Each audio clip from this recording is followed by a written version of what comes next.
The date is March 21st, 2019. The scene? A concert venue where tens of thousands of people are lined up to see their favorite K-pop act. As the doors swing open and the fans start flooding into the concert venue, the fans start speaking in Japanese, not Korean, to see their favorite K-pop group, because the truth of the matter is, the concert's taking place in the Kosera Dome in Osaka, and the group that they're seeing?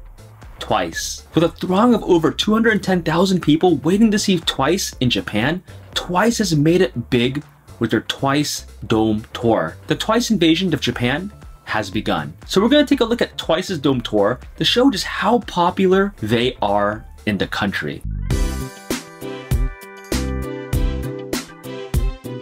Now, Japan really loves their Twice. It only took 1 minute to sell out in the 5 concerts they had in Japan. That's really impressive. Dubbed Dream Day, the entire concert tour would take place between March 20th and April 4th, and would bring Twice Mania in Japan to new heights. Now, the big story for Twice is that they're performing in several domes in Japan.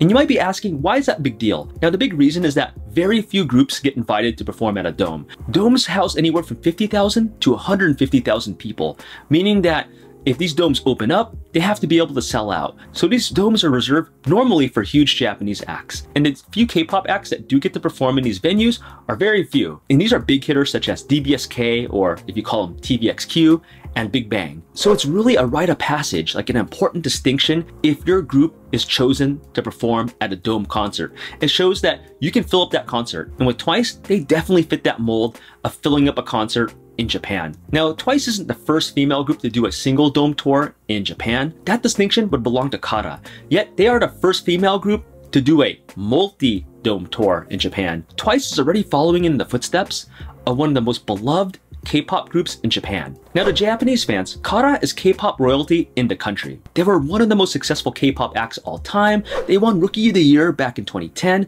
They've always ranked high in the Oricon. They learned the language and culture. They've been embraced even after Kara disbanded, and they've made Japanese exclusive singles for the J-pop market. If that doesn't scream being dedicated to the Japanese market, I don't know what does. But ever since Kara's disbandment in 2016, there's been this void of a popular female K-pop act in Japan. Having a K-pop group that captures Japanese fans' heart isn't easy, but Twice is already replicating some of that Kara magic to make Twice beloved in the country as well. Why breaking into the Japanese market is so difficult? I talked about this before in my other J-pop videos, so the TLDR is that most K-pop groups don't bother to learn the Japanese language nor culture. That's a huge mistake. Now, Japanese fans, if you treat them well, are incredibly loyal. They'll even be loyal when that group fades into obscurity, when they're not really popular or the it trendy group anymore. But if a K-pop group just takes a song from Korean, translates it into Japanese, repackages it a bit, and just sells it in Japan, and maybe does a concert here or there, and then just leaves, Japanese fans won't take kindly to that. They'll feel like they got ripped off. They feel that K-pop groups are just there for the money. They didn't learn the Japanese culture nor language. Now with Twice, they get automatic street cred because, 3 of their members are Japanese.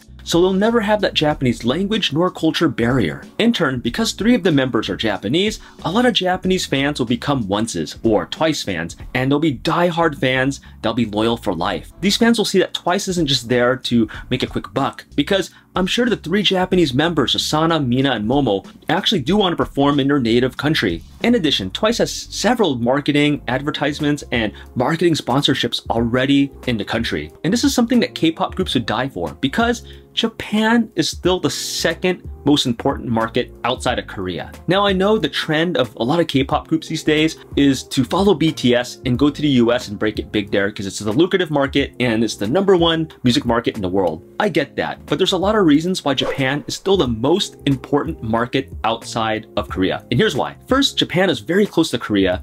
Second, Japan and Korea are Asian countries, so there's some similarities within their culture and language. Third, it's easier to learn Japanese to most Koreans since the grammar pattern is similar as opposed to English. Fourth, Japanese fans are very loyal and spend a lot, as mentioned earlier. And last, the country has a history of embracing the Hallyu in the 2000s and 2010s. The K-pop companies just getting a fraction of Japanese fans to buy their products and love their K-pop groups is immense because Japanese fans spend a lot of money. They put a lot of money into groups such as AKB48, as well as the various Johnny groups. Many labels such as SM Entertainment also reported that a huge chunk of their revenue each year comes from Japan. And in fact, in 2008, a year just before the Hallyu explosion of 2009, it was reported that K-pop labels made 68% of their revenue from Japan alone, far ahead of China's 11.2% and the US's 2.1%. And even today, it's not uncommon for K-pop labels to make anywhere from 10% to 60% each year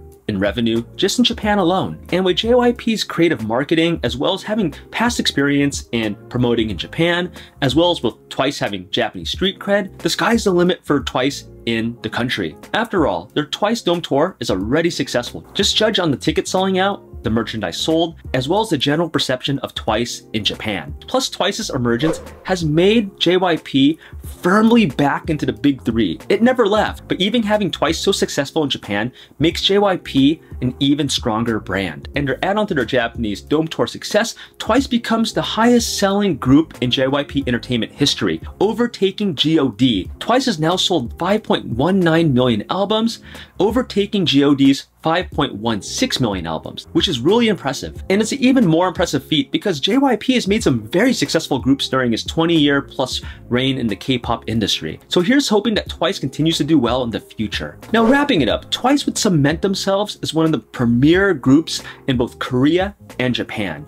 They would first debut in 2015, take over their native Korea, then invade Japan 2 years later in 2017, do extremely well there, and now do their Dome Tour in 2019 to the throngs of fans that were eagerly awaiting them. Twice's success gives JYP that wonderful problem of having a group hugely successful in both Korea and Japan. With the Twice Dome Tour being such a big hit for both JYP as well as Twice, it's not just making Twice more successful, but it's actually reviving the Hallyu again in Asia. Now over to you. What do you guys think about this video about the Twice Dome Tour? Are you guys onces? Are you guys new to Twice? Or are you guys happy that Twice made their impact on Japan?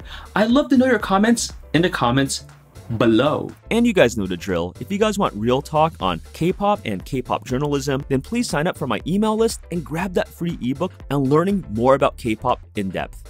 And with that being said, I'm off to watch some more K-pop music videos, but I'll see you in the next video. Take it easy, guys.